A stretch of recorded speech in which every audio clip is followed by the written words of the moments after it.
Ooh, a spicy question. I because love the writing is sort of everything, right? Like you kind of can fix plot holes, but if the writing isn't So some there, readers love that, and some readers are like, but I wanted more of this. So it's kind of a gamble.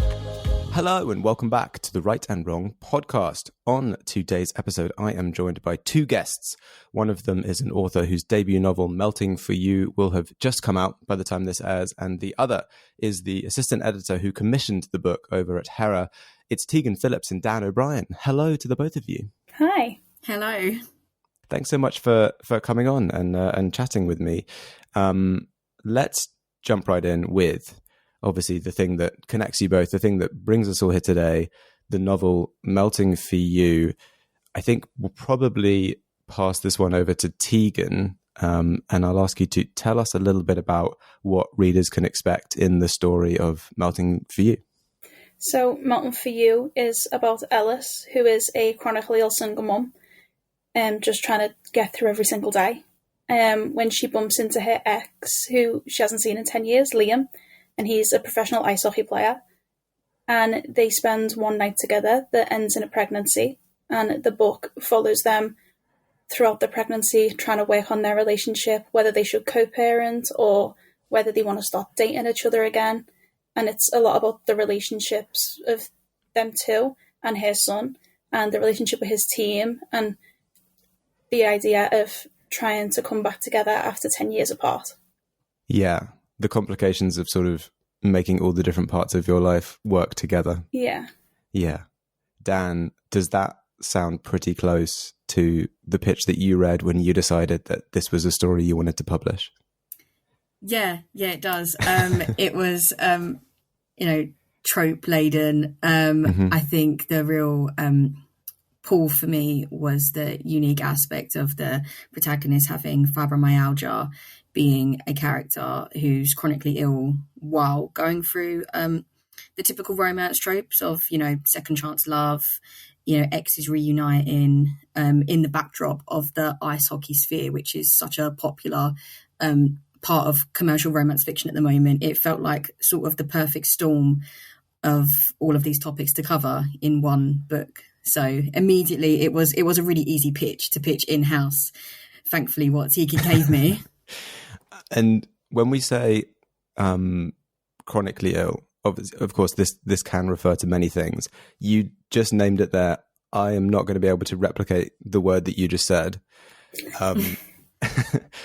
Just, I guess, back to Tegan here. What is the chronic illness that we're dealing with in the novel? And is that something that you have experience with in real life?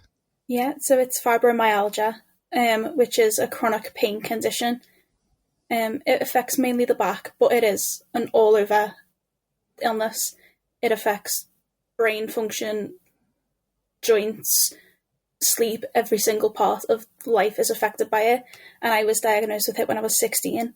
The more common thing, like its more common demographic, is women over 40. But again, I was 16, so, not quite the usual. But having every single aspect of your life dictated by how much pain you're going to be in every single day, I feel like isn't something we see a lot in books. And I think disability representation as a whole should be in more books. And it wasn't something I'd read before. And I thought little 16-year-old me, who was struggling with all these things, would have loved to have been able to read a book about someone like me getting their happy ever after. And I decided if I can't find it, I guess I'll have to write it. That is the advice that you often hear in publishing. It's like, well, if it doesn't exist, you should write it. Yeah. I totally get it. It's one of the beauties of books and novels, and I guess any kind of media form, is being able to know that you're going through something, but you're not the only person. Other people have gone through it, and like, it's going to be okay. Is it the sort of illness that it's not terminal? It's not going to, if it's not going to effectively shorten your life or anything like that, but it is just a struggle that you have to deal with. Yeah, it's not terminal, but it is lifelong, and it will deteriorate as I age. Obviously, as most people's joints and stuff get worse as they age, and mine are already quite bad. So over the past few months, I've had to start using a walking stick and things like that just to support my hips. So there will be deterioration as I grow older and as life carries on. But as long as I have a good pain management, I should be able to live a relatively normal life, as far as normal can go for someone who is disabled. Yeah. And Dan, you said it was the kind of specifics of that chronic illness that really drew you to this story. Is this something that you also have experience with? Yeah, so I'm type 1 diabetic. I have been since I was 8 years old. That's also a condition that is type 1, more commonly diagnosed in children. It's essentially just a malfunction of the body. My white blood cells decided to attack my pancreas, and this is how I've been living ever since. So I think being chronically ill is quite a different experience to maybe other illnesses. Like you said, asking the question of, is it terminal, is, I think, a really good question to ask, because so commonly with illnesses and sickness, we see it as the end of that story should be you either get cured or you die. And being chronically ill, typically neither of those things happen. You know, our illnesses might kill us, but we don't know. All we know is that it's an everyday occurrence. It's not something that you ever take a break from, which is really mentally and physically exhausting. And I've read a lot of commercial fiction. I've edited a lot of commercial fiction, and I hadn't seen a character like this yet, especially where the story doesn't end in a heartbreaking death. Not to spoil the book, but I think we know we're going to get a happy ending, right? We're not ending the book with a Fault in Our Stars style death scene, but we're also not ending the book with Ellis being cured, which is how a lot of us live our lives. It is just part of our identity and part of our stories. There isn't really a conclusion to these illnesses, and I love that Tegan put in a unexpected pregnancy trope, because that, funny enough, is also what happened to me. It wasn't an unexpected pregnancy, but it was obviously a pregnancy with a chronic illness. And pregnancy is difficult for everyone for very individual reasons. But when you already have a pre-existing condition, I cannot emphasize how difficult it is. It was the most terrifying experience of my life. It is unlike a typical pregnancy, very high risk. The risk of stillbirth, heart defects, everything is multiplied. And it's very unpredictable and very scary, and leaves you with a lot of guilt and a lot of fear. And I was quite astonished how Tegan was able to capture that despite not having experienced it physically herself. I think it's just something that, especially as women with illnesses, you think about it. You think about what could happen to me, what could the implications be, will I ever be able to do it? And I think Tegan captured those anxieties and fears and experience well. And I think we made a good team, being able to sort of collaborate on, well, I've been in that situation, and Tegan has obviously thought about that situation. And it was nice to put that onto the page, while threading through the plot A of the romance. And you mentioned this is going to be a happily ever after. Sports romance has become very, very big over the past few years. I kind of a question for both of you here, because sports romance as a kind of combining of two genres seems like a total slam dunk. Like the tropes of both of those genres complement each other perfectly. But ice hockey is by far and away the most popular sport in this genre. What is it about ice hockey? See, I liked ice hockey before I liked romance books. Okay. So for me, it felt like the sport I knew the most about, which is why when I wanted to write a sports romance, it's where I went. But as a whole, I think, especially in the UK, because there isn't as big as an ice hockey following here, it feels a little bit exotic. That feels like the wrong word, but when you're reading football books, it's like, okay, I could just put on a TV and watch it, whereas with ice hockey, it's something a little bit different. So it's like entering a whole new genre that you don't see every day. Oh, okay. So it adds that extra something new. And also, if you're not a fan of ice hockey, when you read ice hockey books, there isn't necessarily a lot of the actual sport going on. So Yes. you don't feel weighed down in having to know all of the rules. Which is Yeah, quite okay, helpful. that makes sense. Yeah, no, yeah, it makes sense when you say it like that. Sort of transporting you to a different culture, a different kind of ecosystem that we in the UK are just not familiar with. Yeah. Dan, is that kind of your same understanding of why ice hockey has just trumped all the other sports in this genre? Yeah, I do. I think it feels distant enough for UK readers. I mean, I'll be honest, all sport is sort of exotic to me because unless we're talking about, something like boxing, which is already massively popular globally and in the UK, ice hockey felt worlds away to me. And I think, it's the foreign nature of it not being as popular here. I think there's a bit of a fantasy about it. I think in the same way that things like, cowboys are hugely popular. When's the last time you saw a cowboy in the UK? But everyone watches Yellowstone and kind of is in love with Rick Grimes from The Walking Dead still. So it feels, it feels like a bit of a fantasy in the way that, American readers, especially American romance readers, kind of have fantasies about Irish and British boys because it's, maybe the men in other lands might be more my type. And I think ice hockey really dominates that space because of the sort of stereotypes we have about them. And it's just something new for UK readers to explore. Whereas, like Tegan said, football, we kind of know what we're dealing with there. Yeah, if anything, we know too much about what football players are up to. Yeah, no, and that makes sense. Yeah, I get that. Had you guys read much ice hockey romance before this? Yeah. I've read a lot. Okay. Yeah, my only experience with it had been Icebreaker by Hannah Grace, which I think really is what put ice hockey books on the map. I think that's undeniable. And that package, I think, has really propelled ice hockey to the forefront of everyone's shelves and commercial reading. There's no doubt that she sparked that. So yeah, I read that one and I was immediately shocked by how spicy they could be. And ever since then, I've realised, oh wow, they're not cutesy, fade to black romances like some packages might suggest. There's the spice levels are pretty high.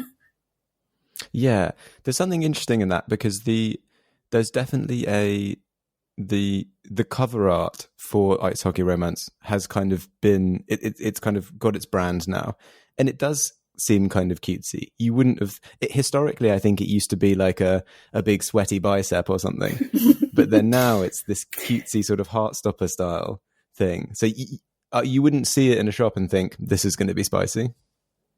Yeah, I think. I've spoken about it a lot, like just within the industry in general, the way that sort of spicy romance packages have developed.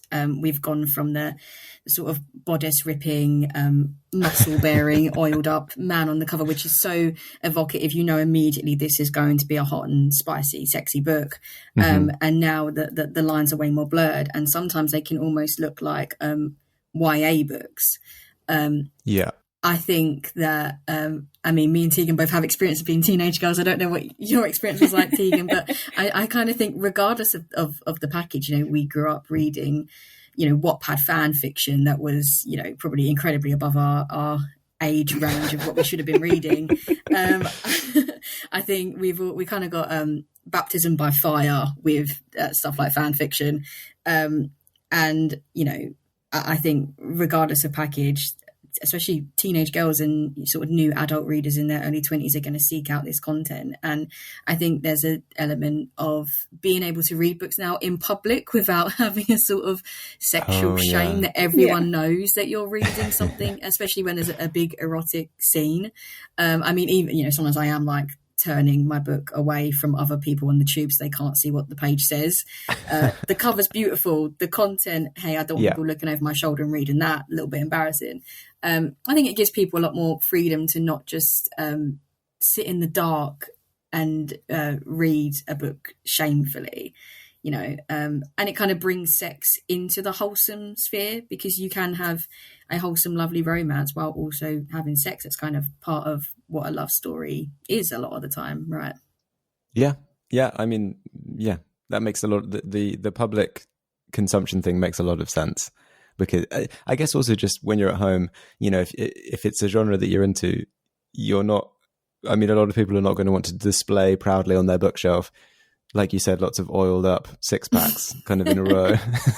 Yeah, and even the we have the ones that are more I guess, I don't know how to put it, sort of implying sex, like think of like the E.L. James of the world, where it's just like 50 Shades. A grey tie on the front, which is sort of implying things, a bit of a wink wink nod nod, but I think what these genres are doing, like Hannah Grace, Tegan Phillips, another author of mine, Emma Ray, who kind of have this sort of cartoonish style, it appeals to a certain age range while also being accessible for them to read about sex and relationships and not feel like they're reading something that is kind of meant for an older demographic. It's a fine line to tread, and I think publishing does naturally have ebbs and flows in trends and packages, and I don't doubt that in 10 years time we'll kind of have a new trend and a new set of packages that we're looking at, but for now I think it has taken an interesting turn of people that wouldn't normally read very sexy hot books are now very much reading them.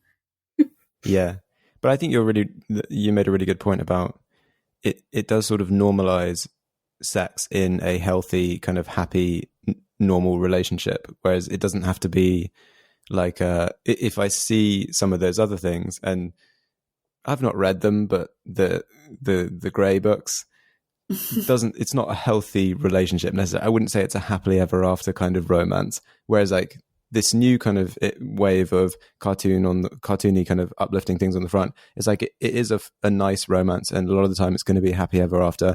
It also has sex in it, and like all real relationships do, pretty much. Yeah, I agree. I think it's something's positive. Yeah, we had two major ends of the spectrum for a long time in romance books, and now I think books like Tegan's is bridging that gap between wholesome, quote, clean, fade to black, almost Christian romances, especially what like Americans might refer to it as, versus the, dark romances, straight erotica. I think books like Melting for You sits in the middle, and it's a great middle ground for people that don't really want either end of the spectrum, but just want to read a romance that has sex without being too heavy on either end of the scale. Mm-hmm. Yeah, I think that makes sense. I'm going to dial it back onto Tegan for a bit here. Melting for You, your debut novel, how much had you written before this one? So I'll go back. Okay. I've always written things, whether it's poems, short stories, just like little bits and bobs. But then when I was doing my English GCSEs, my English teacher really tipped me off writing. She was very critical, very just not welcoming to different styles of writing. So for a long time, I fell out of love with it, didn't write anything. And then 2020 happened. I lost my job just before lockdown. My mum and my sister, who I live with, were both key workers. So everyone was still at the house, and it was just me alone with nothing to do. And I started reading again. And then it reminded me of how much I loved writing, how much fun it was. And I thought, I can't get a job right now because everywhere's closed down. I've got so much time to just be. Why not give it a go? I don't even need to tell anyone. And I can just fiddle away on my iPad and see what happens. And I wrote a couple of little short stories, like 1,000 words, 2,000 words, just little things.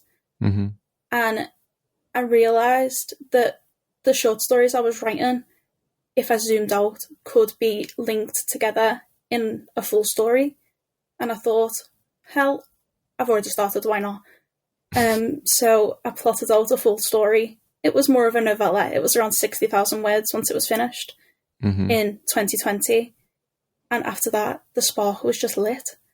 And I wrote 4 more, varying in length, varying in genre. I mean, they were all romance, but some had sex in them, some of them didn't, some of them were fade to black. I was just experimenting with what I enjoyed, seeing what spoke to me. And then I started writing Nothing for You. And I remember texting one of my best friends halfway through and being like, this feels different. It felt like a different level. It felt more put together. I was enjoying writing it. I mean, I'd always enjoyed writing, but I felt so deep into the story, so much of myself weaved into the story, and I was just, could not stop writing it. And I wrote, and it was finished, and it was the longest thing I'd written. And I was so proud of it that I thought, this is the one I have to send off. But that was maybe the 5th attempt at a novel that I'd written. Okay. Since 2020. But the first one that was like a full length, fully fleshed out, that you kind of were happy with as a whole. Yeah. The other ones were a lot more just experiments. I could go back and edit them and fix them up now that, you know, I've got more experience. Mm-hmm. But this was the first one that felt ready. Okay. That's interesting. And then once you decided to submit, you know, put it out there, see where it could go, what did you do? Where did you send it? How did you end up, you know, meeting Dan at Hera? Well, here's the thing. I had no experience with anything at all. So I didn't know how to get an agent. I didn't know if I needed one. I didn't know anything about the publishing industry other than I really like this and I think other people would too. So I just Googled, can you get a publishing deal without an agent? Because I had no idea how to get an agent. And a website came up that was like, here are the places that are accepting author-led submissions. And I wrote down a list of all the different places and then Googled them, had a little look at if it would be somewhere that I think the type of books that I write will fit, right? Like, there's no point in me sending it to a place that only publishes science books, you know? So I got a list of a couple and I just thought, the worst they can say is no. And at the end of the day, if they do say no, I'm in the exact same position then as I am at the moment when I'm Googling it. It wouldn't change anything if they said no. So let's just see. And I sent it off to maybe 4 or 5 different places.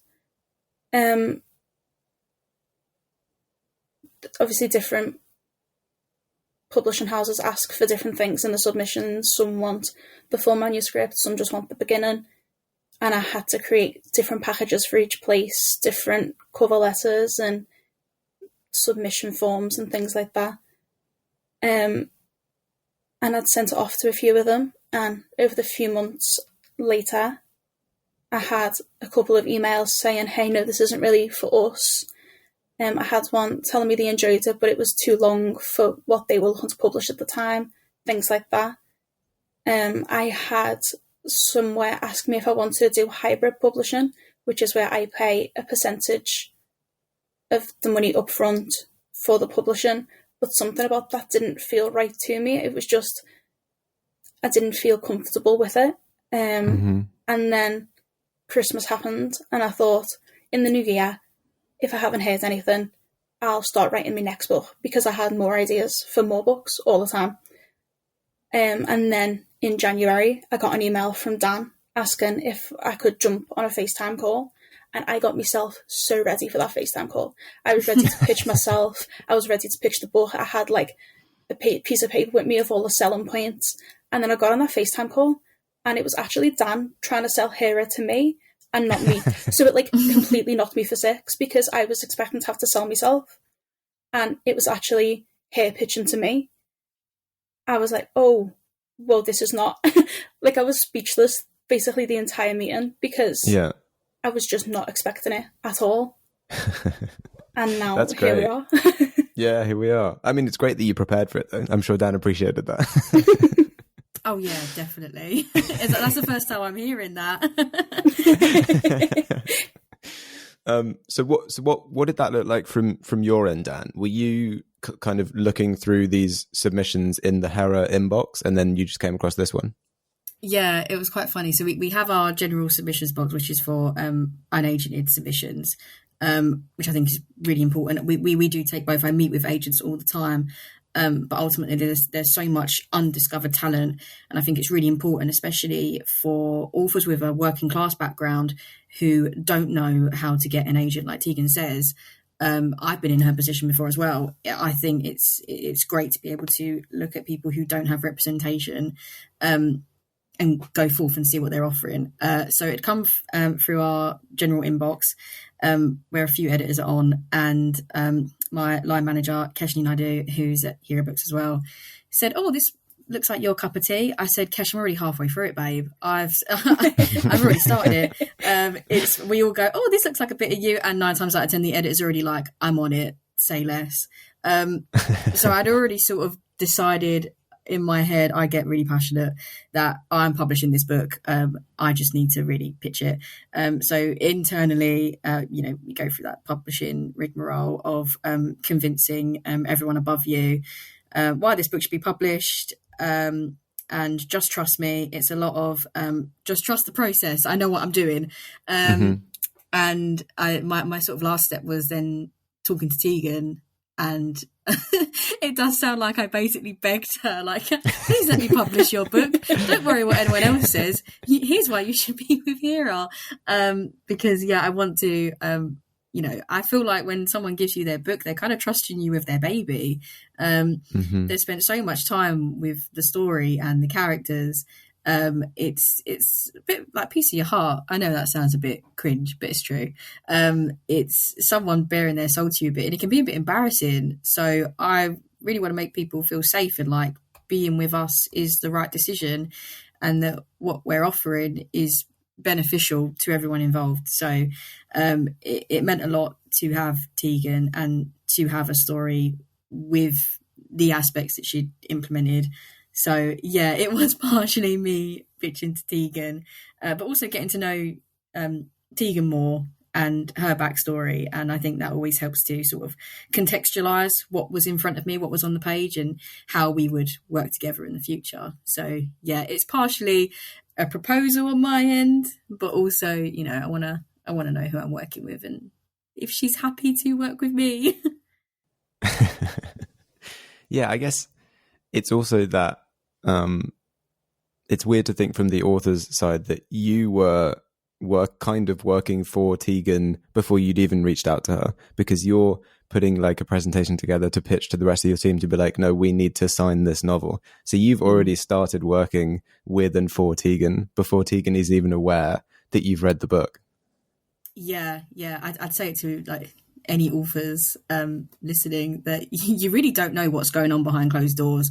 At this very moment, an editor could be putting together a pitch and putting together, comp authors and jackets and potential sales figures and designing a whole pitch for a book that you've kind of been sitting on for maybe a decade. It is very strange to feel like I was, obviously rooting for Tegan without having actually spoken a word to her. I felt a weird closeness to the book and to Tegan, bit of a parasocial relationship I had via the submission box with Tegan Philips, whom I hadn't met. So when we jumped on that call, I was like, "I know you inside out, Tegan. I've read the most sensual scenes that you have put to paper. We know each other very well now." So it did feel like me, going to her after talking about her for so long. I can imagine why you, Tegan, were a bit like, "Oh, this is weird. I thought I was going to be selling myself to you," which, absolutely, as an author, you obviously do that. You want to, keep a publisher engaged, but I think, when a publisher is approaching you quite keenly, the good signs are already there. Mm-hmm. Yeah, awesome. I mean, and there's some great words to hear, I think, for any aspiring authors and writers listening to this, where it's like, you never know what's happening. You might have given up on something, but someone behind the scenes is actually like working really hard to convince the rest of their team that this is a really great novel and they want to publish it. And it can take months, weeks. It really can. I don't remember the exact date that Tegan's book come in, but we can sit on submissions for weeks, not because we want to or because we want to delay the process or leave anyone waited. It's a whole process to read a whole book, really analyze where this could work for us, the market, the position, our publishing strategy, pitching this. So if, you're sitting there thinking, I haven't heard back, this is so depressing, keep giving it time. You really don't know when the right thing will just pop up in front of you. And obviously chase sometimes. A little nudge never hurts. Sometimes editors, we need it. We need to be told, hey, I sent you this about 6 months ago. Have you had a look? It's a good reminder. But yeah, you really never know. I think it took about 4 or 5 months in total for me to go back to Tegan and say, hey, this is, we want this. Mm-hmm. Yeah. Yeah. I mean, great to know. We are about halfway through the episode here, and that means it's time for me to ship you both off and ask, if you were stranded on a desert island with a single book, which book do you hope that it would be? Tegan, let's go with you first. Well, other than How to Build a Raft for Dummies, my choice is probably actually going to be a bit of a surprise, because it wouldn't be a romance. Okay. It would be Pawn of Prophecy by David Eddings, the first book in the Belgariad series. Okay. It's a fantasy novel, but it's got a lot of deep roots in my family. Basically everyone in my family has read these books, and when I was going through a tough time trying to get diagnosed with fibromyalgia and I was just struggling, my mum could see that I was struggling, so she used to make me lie in her bed with her, and she read me the first and second book of that series just to try and get me out of my own head a little bit. So if I was on an island, I'd like having those memories, and I've read that book many times now, and I've loved it every single time. And those extra added memories, definitely that one.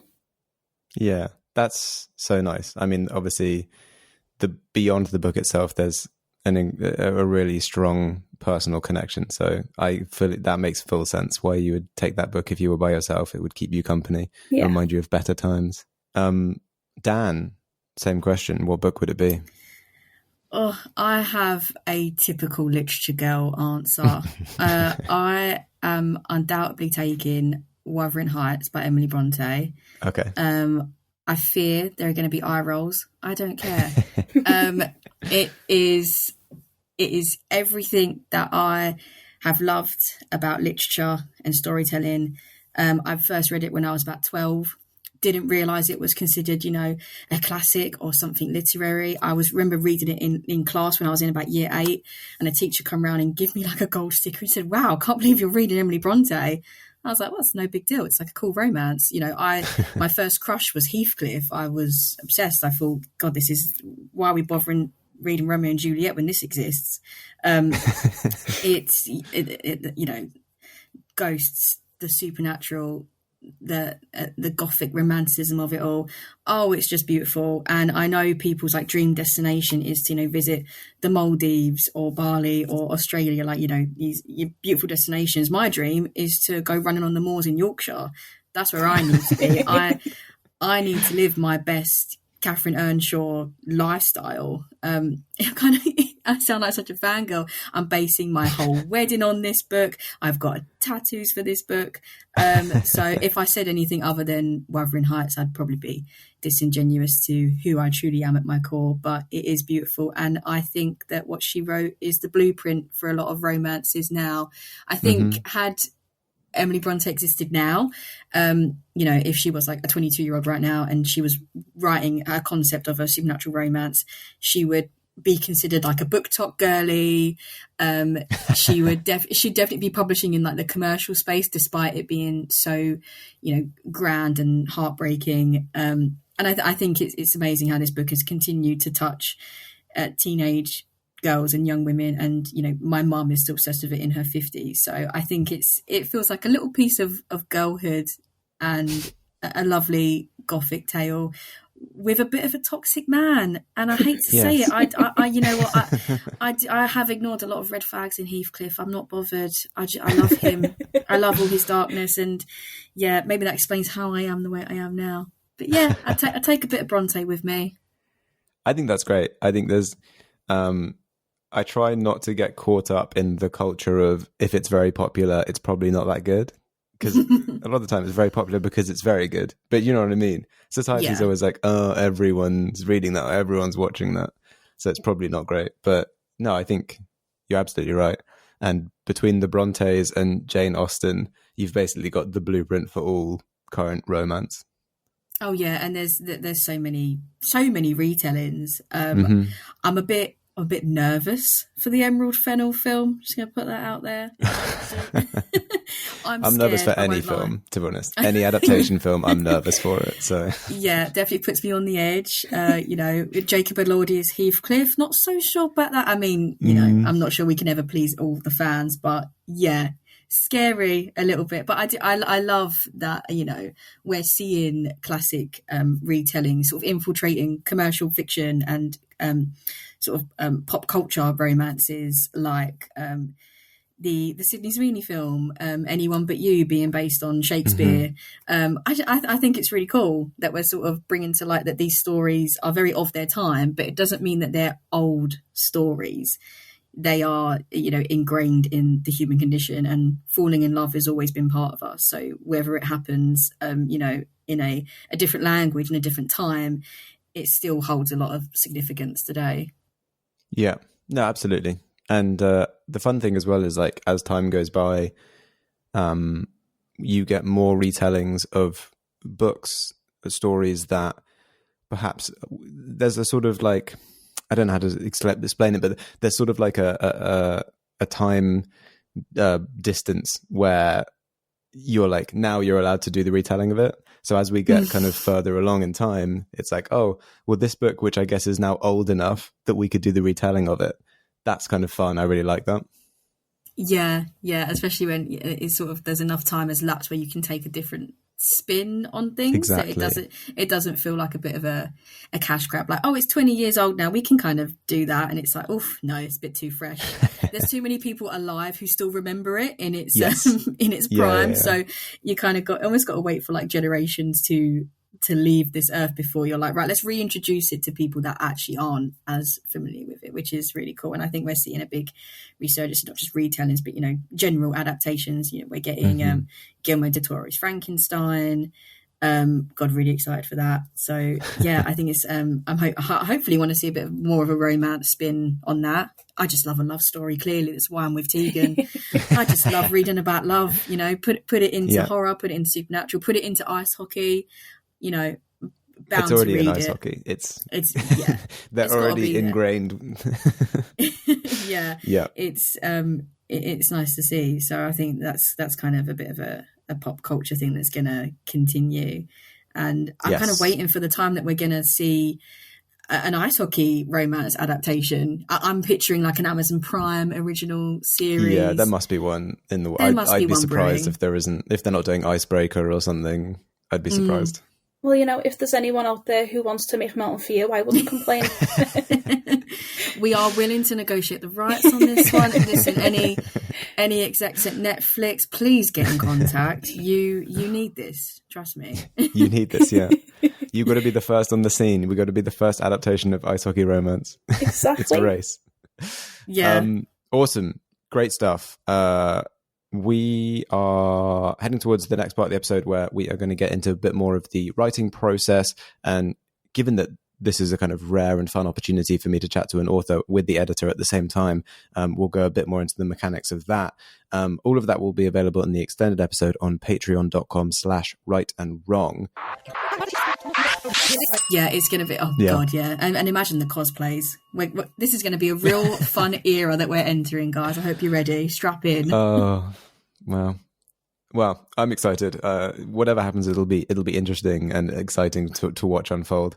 Well, thank you so much, guys. We're at the end of the episode. It's been so awesome chatting with the two of you and hearing all about Melting for You and kind of all of the work and inspiration that went into it, as well as a little bit about the other things that you two have going on. It's been so cool chatting. Thank you so much. Thank you. Thanks for having us. It's nice talking to you too. Thank you. It was really great. And for everyone listening, Melting for You is out on the 22nd of May. So most likely by the time you're hearing this, it will be out and available in all the usual places. If you want to keep up with what Dan and Tegan are doing, you can follow Dan on Twitter at @DanMO'Brien_ or on TikTok at DanO'BrienWriter. You can follow Tegan on Instagram and TikTok at Tegan Philips Author. To support the podcast, like, follow and subscribe, join the Patreon for ad-free extended episodes, and check out my other podcast, The Chosen Ones and Other Tropes. Thanks again to Dan and Tegan, and thanks to everyone listening. We will catch you on the next episode.